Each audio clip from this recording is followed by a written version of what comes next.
बोकारो में 18 जुलाई को शंकर रवानी हत्याकांड मामले में पुलिस ने 5 अभियुक्तों को किया गिरफ्तार। शूटर अभी भी पुलिस गिरफ्त से है बाहर है। पुलिस गिरफ्तारी को लेकर कर रही है छापेमारी। ज्ञात हो कि बोकारो के हरला थाना क्षेत्र के महुआर निवासी शंकर रवानी की उस समय गोली मारकर हत्या कर दी गई थी, जब वो 18 जुलाई की सुबह हरला थाना क्षेत्र के हटिया मोड़ में कार वॉशिंग कराने पहुंचा था। उसी समय बाइक और कार सवार अपराधियों ने एक के बाद एक करीब 15 राउंड गोली मारकर उसकी हत्या कर दी। वहीं बिहार से मंगाए गए शूटर अब भी पुलिस गिरफ्त से बाहर है और शूटरों की गिरफ्तारी के लिए अब भी बिहार में छापेमारी जारी है। बोकारो एसपी पूज्य प्रकाश ने बोकारो के हरला थाना में मीडिया से बात करते हुए कहा कि पूरा मामला एस पॉन्ड के वर्चस्व को लेकर था, जहां मृतक शंकर रवानी पहले आरोपी राजू दुबे के साथ पार्टनरशिप में काम करता था, जहां अनबन होने के बाद ये दूसरा ग्रुप बनाकर काम करने लगा। इसी वर्चस्व को लेकर शंकर रवानी पर पहले भी गोली चलाई गई थी, लेकिन वो बच गया था। ठेकेदार शंकर रवानी भी तड़ीपार का आरोपी था। बताते चले कि इस पूरी घटना में करीब दर्जन भर अपराधी शामिल हैं, जिसमें 5 की गिरफ्तारी आज हुई है। वहीं इस हत्याकांड में 3 शूटर जो अभी भी पुलिस के गिरफ्त से बाहर है, जिसे इस हत्याकांड को अंजाम देने के लिए बिहार से 10 लाख रुपए में हायर किया गया था। साथ ही हत्याकांड में रैकी सहित अपराधियों को शरण देने वाले की भी लाख रुपए की हिस्सेदारी तय की गई थी। बोकारो एसपी ने कहा कि घटना में प्रयुक्त मोबाइल, बाइक और कार को पुलिस ने बरामद कर लिया है और इस हत्याकांड में मुख्य आरोपी राजू दुबे, अशोक सम्राट, परीक्षित सिंह, श्याम कुमार रवानी और अमित कुमार रवानी को गिरफ्तार कर लिया गया है। उन्होंने कहा कि बाकी की गिरफ्तारी जल्द कर ली जाएगी।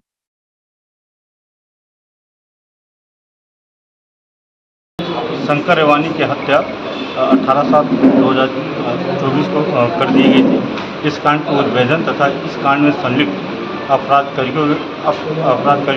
कर्मियों की गिरफ्तारी हेतु एक जो हमारे पुलिस उपाधीक्षक नगर के नेतृत्व में SIT का गठन किया गया था, जिसमें बालीडी इंस्पेक्टर, सिटी इंस्पेक्टर प्लस हरला थाना प्रभारी तथा अन्य जो हमारे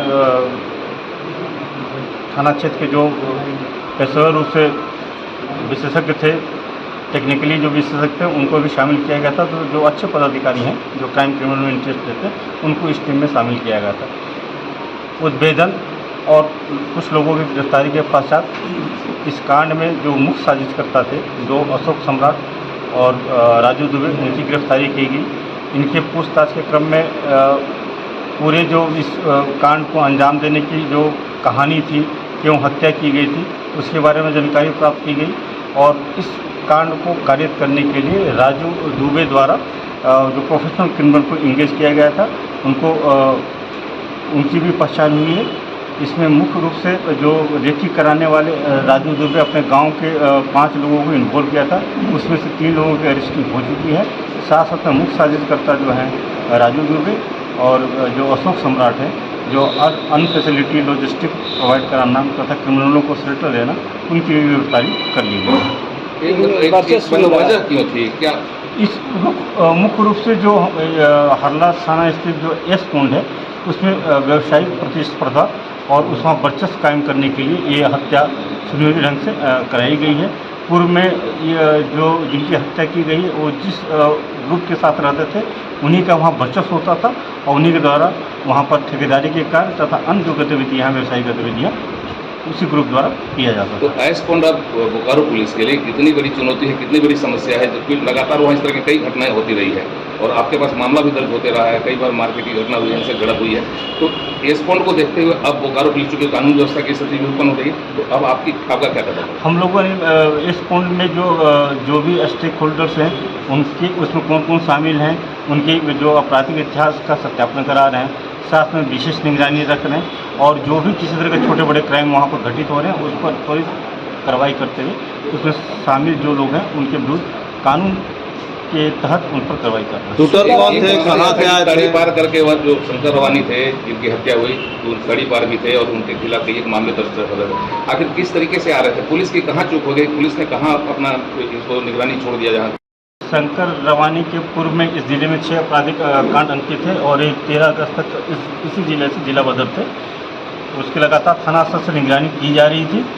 ये ज्ञात हुआ था कि वो धनबाद में रह रहे हैं, लेकिन किसी छुप कर आने की के बाद ये घटना घटित हुआ।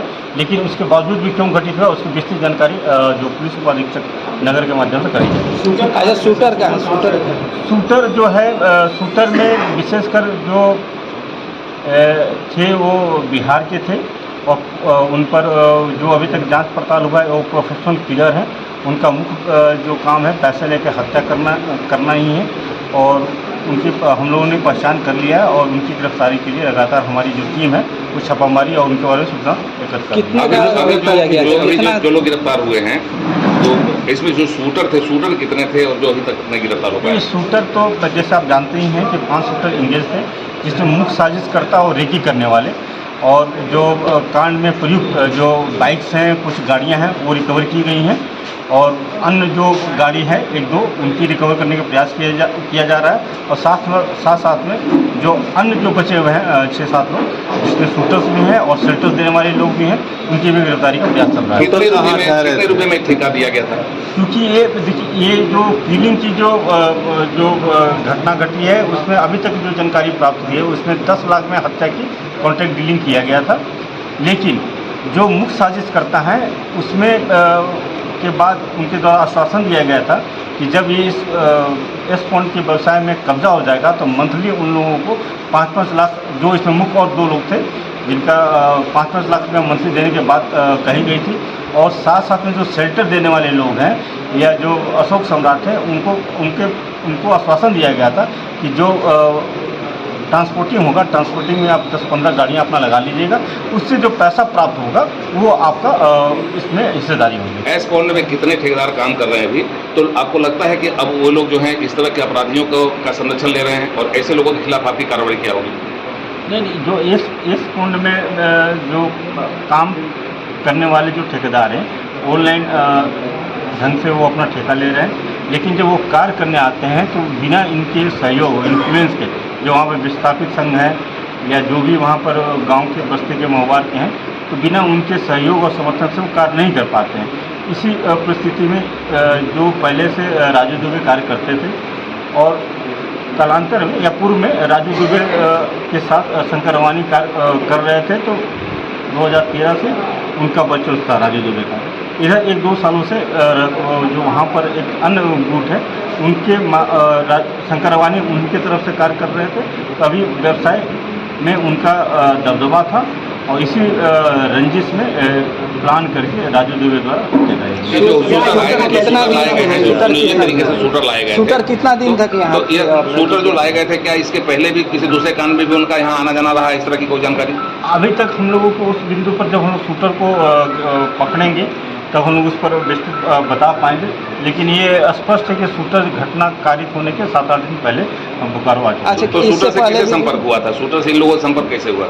क्योंकि राजू दुबे ने अशोक सम्राट को इंगेज किया था हत्या कराने के लिए और अशोक सम्राट ने एक पहले में भी इस जिले के अन्य अपराधों में वांटित हैं, अमित मुखिया, और उनके माध्यम से एक और अपराध कर्मी है जो इस राज्य के बाहर के, उन दोनों को अप्रोच किया गया और दोनों को आश्वासन दिया गया कि जब ये कार्य हो जाएगा तो दोनों को पर मंथ 5-5 लाख रुपया हम लोग व्यवसाय से देंगे।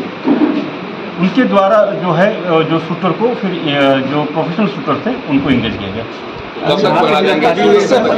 अब देखिए हमारी टीम तो छापामारी कर रही है और जो वो बिहार के बहुत सारे केसेस में भी वांटित हैं।